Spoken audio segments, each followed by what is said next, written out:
Welcome students to PN Amarsi e-classes. So children, we have discussed earlier in our previous video about nouns and types of nouns. So today we are going to learn about formation of abstract nouns. How the abstract nouns can be formed. So abstract nouns can be formed from adjectives, from verbs, from common nouns.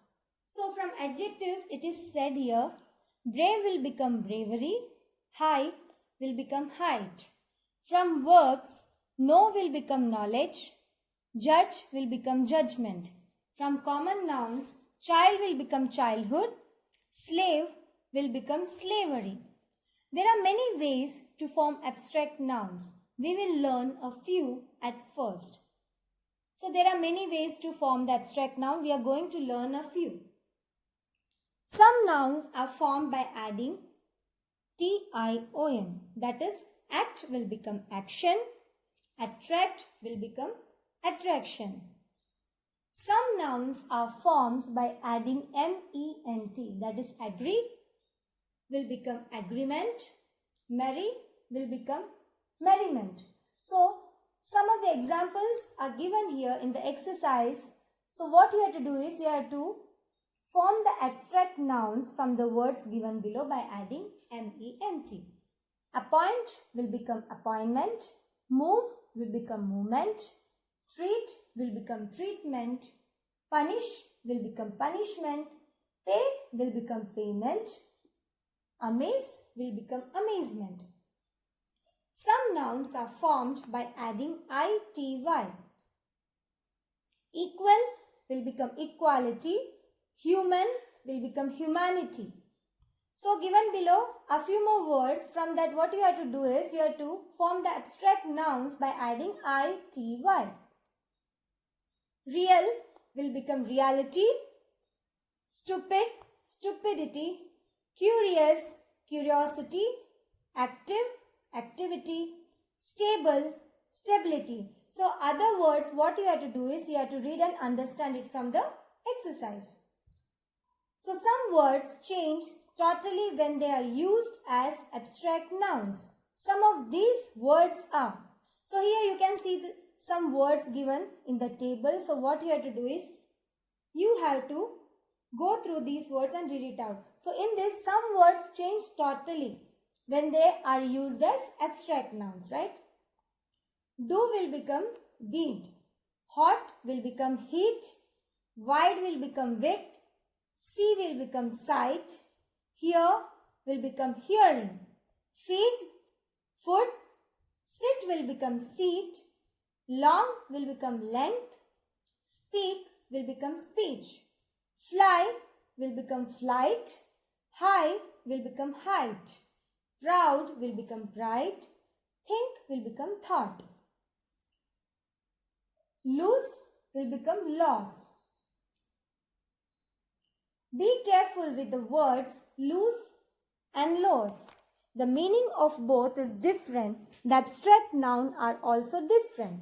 For loss, the abstract noun is loss. For lose, the abstract noun is looseness. So here children, we have to be careful with the words lose and loss because the meaning of both is different. So you can see the meaning of lose is lost. Yes. And the meaning of lose is shut in something or not firmly fixed. Yes. So the abstract noun for lose is loss.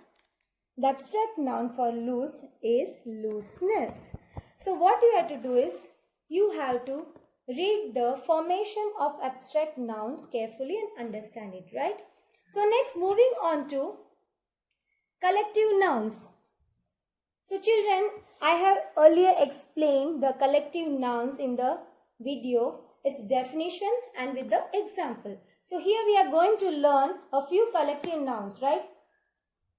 You have probably learned a few collective nouns in an earlier class. Let us learn a few more. A number of beautiful ladies, a bevy of ladies. A collection of books is said to be a library of books.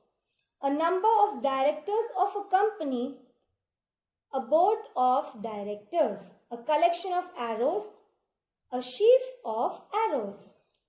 A number of fruit trees, an orchard of fruit trees. A number of judges, a bench of judges. A number of people. At a religious meeting, it is said to be a congregation. Listening to a concert or watching a play, it is known as an audience. Watching a match, spectators. Gathered for a specific purpose, it is said to be assembly. Without any specific purpose is known as crowd. For a destructive purpose, mob.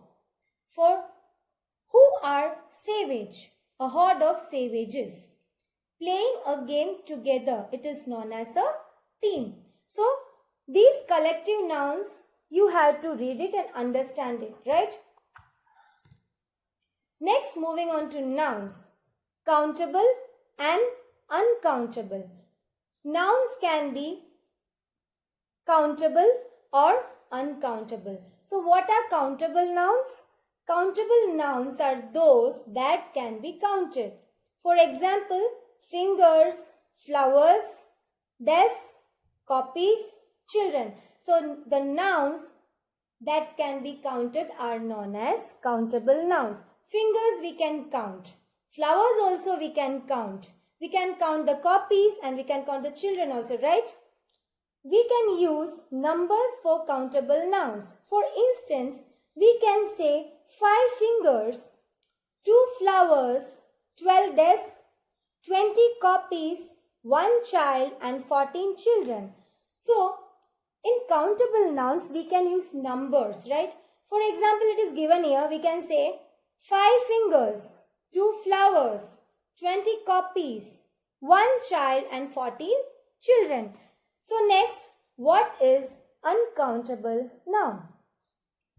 Uncountable nouns are those that cannot be counted. For example, water, milk, rice, sugar. The nouns that cannot be counted are supposed to be uncountable nouns. So example is given here. We cannot count water, right? We cannot count milk, rice or sugar. We use quantity for uncountable nouns. For instance, we say a little water, a lot of milk, too much sugar, very less rice. If we have to use numbers, we usually use some other countable noun with these nouns. For instance, we say 1 glass of water, 10 kilograms of sugar, not 1 water and 10 sugars. So, in uncountable nouns, what we use quantity for explaining the uncountable nouns. For example, it is given here, a little water, a lot of milk, too much sugar, very less rice. So, if we have to use numbers in uncountable nouns, what we have to do is, we have to use some other countable noun with these nouns. So, it is said here in an example, 1 glass of water, 10 kilograms of sugar, not 1 water and 10 sugars. So, in this, we have learned today formation of abstract nouns, collective nouns and nouns that are countable and uncountable. So, children, hope you have understood this. Thank you. Stay home, stay safe.